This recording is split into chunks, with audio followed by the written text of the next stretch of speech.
kacdoonkii October 1969 dadkii wax ka dhaliyay maanta muxuu yahay Cabdi Warsame Isaaq waa su'aal wanaagsan Cabdi Warsame maanta wuxuu yahay nin mujaahid ah halgamaya una halgamaya qadiyada xaqa ah oo markaas aan u arkaya inay ummadda Soomaaliyeed ay dan u tahay shalay haddaan ahaa xubin walihiisa rakacaanka markasta daacad baan maartay u ahaa wadanka iyo ummadda nasiib darrase kii markaas asaga gudoomiyaha u ahaa walihiisa rakacaanka ayaa khiyaameeyay mar hadduu khiyaameeyna anigu markiiba waa iska hornimid waana diiday Cabdi Warsame maanta waa hogaamiye urur weeye waa gudoomiye ururka mabaadidiisa iyo magaciisa oo saddexan iyo howlgalladiisa ma nooga sheegi karaa waan kaaga sheegi karaa maantadan anigu waxaan ahay gudoomiyaha ururka SSNM ururkaas oo markii hore ku mataanaysanaa SNM markii duruufo ay dhasheen oo waqooyi ay ku dhawaaqday inay dawlad tahay oo iskeeda maartin oo ahaa gaarkeeda u istaagtay ayaa ururka loo gartay dib u habeen in lagu sameeyo sidaasna lagu doortay inaan noqdo gudoomiyaha ururka SSNM ujeedooyinka iyo hadafka ururku leeyahay waxa weeye in ummadaasu dhibaatada haysata laga saaro ama laga dulqaado kii shalayto sameeyay dhibaatada maanta taagan asalka markii hore uu ahaa oo hadeer wadanka dhexdiisa ku dhumaalaysanay inaan ka saarno dabeeto wixii danta guud ummadda aan kala qayb galno haddaan ururka isticmaalno waxaan yeelanay shir in muddo ah markaan ka fikireen inaan u sinnaano jabhadaha horta saddex way wada joogeen saddexdaas jabhadood waxay ahaayeen USC SSNM SDM waxaan isku daynay ama aan ku dadaalnay in inta aan isku fikrad aan noqon karno inaan sidaas oo kale isku wadnaa nasiib wanaag waa noo hirgashay arrintii waa noo suurtooday waxaa dhacay in shir ay u dhan yihiin afarta jabhadood oo kala ah USC SDM SSNM iyo SDM inay halkaan ku shiraan shirkaas oo aan u arkay inuu yahay shir taariikheed mar haddii ujeedadiisa ay tahay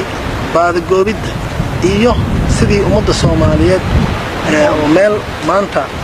aad iyo aad xaalad adag duruuf adag haysata wadanka gudihiisa iyo dibadda intaba inaan baadagoobno saan isku keen lahayn iyo dib u heshiisinteeda ayaan ku heshinay in aan halkaan aan isku nimaadno si buuxdana waan isku afkaran waxaa la yiri Soomaalisma maamuli karo gacanta waxa ku dhigay baa la yiri United Nationska waxaa la yiri ciidamada ajnabi hal keeno sidii adugu Four Power Commissionkii oo maxaa la yiraahdaa aftimeeyadii arrintaas maxaa ka leedahay arrintaas fikradaas oo annaga ma qabno waana fikrad ay ka dambeeyaan kooxda manifesto ay ka dambeeysto ma qabno waana diidanahay in fikrada noocaas oo kale ee wadanka la keeno Soomaaliya ayada waxay qabsanaysaa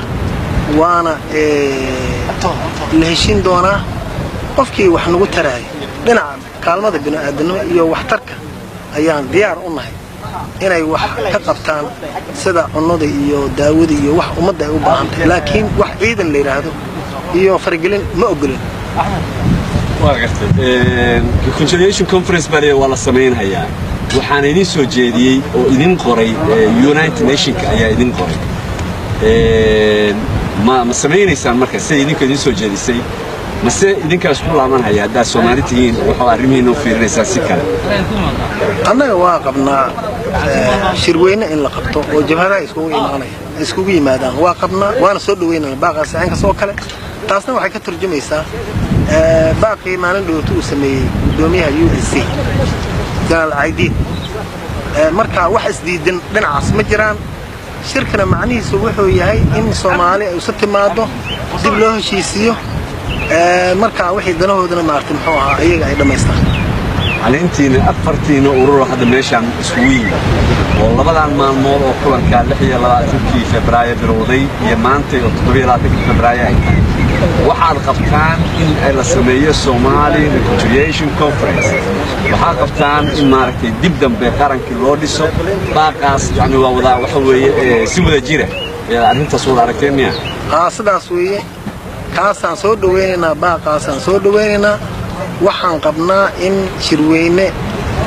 jabhadaha ureysan ay u dhan yihiin in la qabto jabhadaha dhan ay ka soo qayb galaan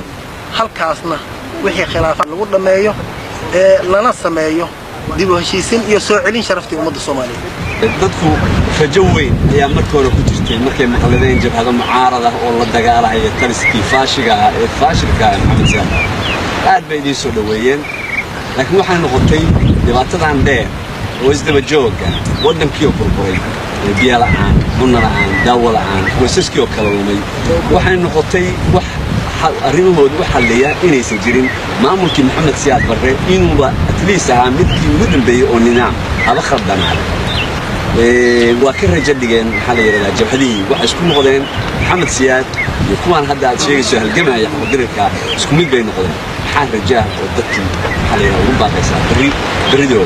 سوسو horta waxay iga tahay cadeen waxa maanta yaala